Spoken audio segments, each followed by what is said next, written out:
Dear Patriots, before the news starts, please subscribe to our patriotic channel by clicking the subscribe button.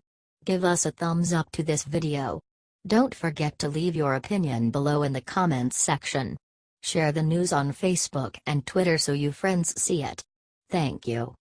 A bunch of Celine Dions but no Beatles. Dem Strategist just tripped tone party's bad 2020 candidates.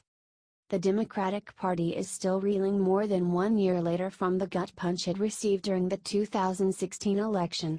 They honestly thought that they had the presidency in the bag, and also believed that they would retake the Senate, as well. Neither of those panned out, of course, and they have been left scrambling to figure out why the Democrats are so unappealing to so many Americans, especially working class who used to regularly vote for them in midwestern states and elsewhere. Unfortunately for the left, it does not appear that the Democrats have a hero lined up who will rescue them in 3 years. Joe Biden and Bernie Sanders are perceived to be too old, and Liz Warren and Kamala Harris are too extreme and divisive. One Democratic strategist recently shared his harsh opinion of the current crop of potential candidates. Stated Democratic strategist Phil Sanger, who worked on Hillary Clinton's failed 2008 campaign, about the current Democratic lineup: "You have a bunch of Celine Dions but there's no Beatles. This is certainly deadly, given the charisma and true star power incumbent Donald Trump has." Democratic strategist Brad Bannon said that the Democrats have a tall order in finding a Bernie Sanders-like candidate to lead them in 2020. Explained Brad about the challenge: "His people have never gone away. And he has a loyal core following out there that will be with him come hell or high water. The Sanders wing is becoming the dominant wing of the party. Do you think the Democrats are doomed in 2020?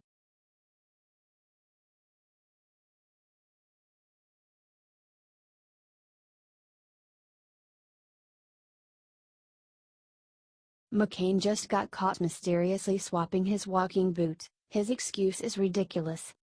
Something clearly seems to be fishy about Republican Senator John McCain of Arizona, and it goes beyond the fact that McCain has been acting like a bleeding-heart liberal Democrat lately with his outspoken opposition to President Donald Trump and his conservative agenda.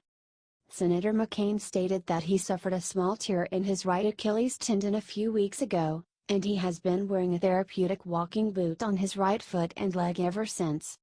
McCain has posted numerous pictures of himself wearing the walking boot on his right leg, such as one picture that he put on Twitter of himself stand on Capitol Hill with a caption that brings attention directly to the boot, stating, "I can't tell you how much I hate wearing this boot."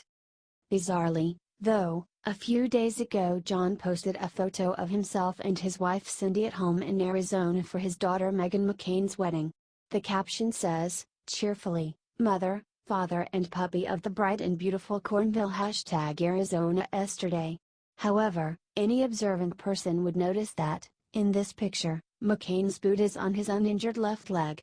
When pressed for an explanation about the switch, Sen. McCain said that he is doing extra work to compensate for the boot and thus he was giving it a break. This, of course, makes no sense, because it would mean he is risking re-injuring his right leg by using it to walk.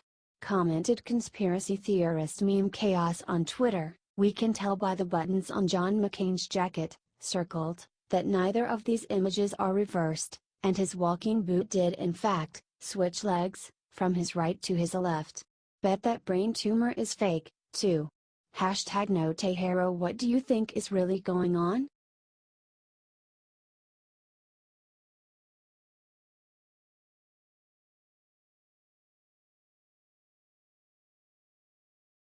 Hiding something. Robert Mueller sued for covering up something chilling. Robert Mueller may be hard at work investigating Donald Trump, but now his own team is in legal trouble. They're being sued by Judicial Watch for refusing transparency while investigating the President of the United States. On July 10, Judicial Watch submitted a FOIA request asking for basic info about the investigation into links between Trump and the Kremlin. The Justice Department failed to respond in scandalous fashion, according to the organization. In a press release, Judicial Watch said they asked for 3 items that were never revealed: a copy of the office's budget, copies of guidance memoranda about expenditures, and a copy of each document scoping, regulating, or governing the special counsel's office. After months of allegations of bias within the organization, one would think the council would be happy to comply with these basic requests, unless they contain scandalous information they don't want to get out.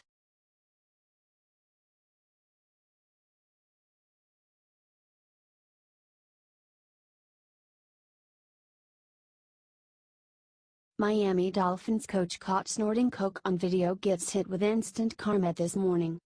Offensive line coach Chris Forster was seen snorting an unknown substance while at work in a video that's gone viral across the internet.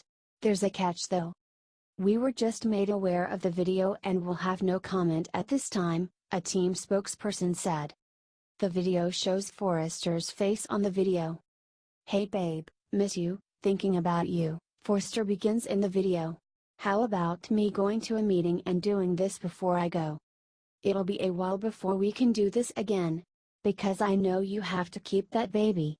But I think about you when I do it. I think about how much I miss you. How high we got together. How much fun it was. Share this video everywhere, y'all. What the NFL is now is a total disgrace."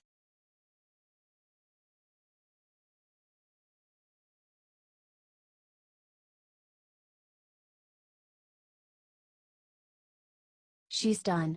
ESPN host called Trump a racist. What she said now will cost her everything. Yesterday, Vice President Mike Pence walked out of the Colts/49ers NFL game in Indianapolis after watching several members of San Francisco's squad take a knee and disrespect the national anthem. He's tired of the BS, just as we all are. After hearing what Pence did, Dallas Cowboys owner Jerry Jones made it abundantly clear to his players, "If you kneel, you are benched."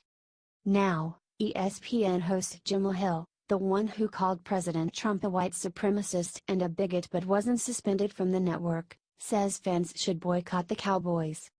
It's time for ESPN to say something to Hill once and for all. She can't keep costing her employers money like this. Share and comment if you agree. HT, Twitchy.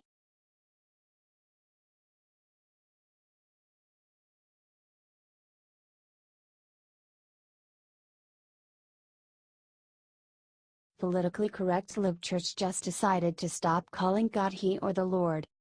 It is very sad how federal and state governments, and the liberals who often run them, have been working for the past few decades to strip all influence of Christianity and other faiths from everyday life.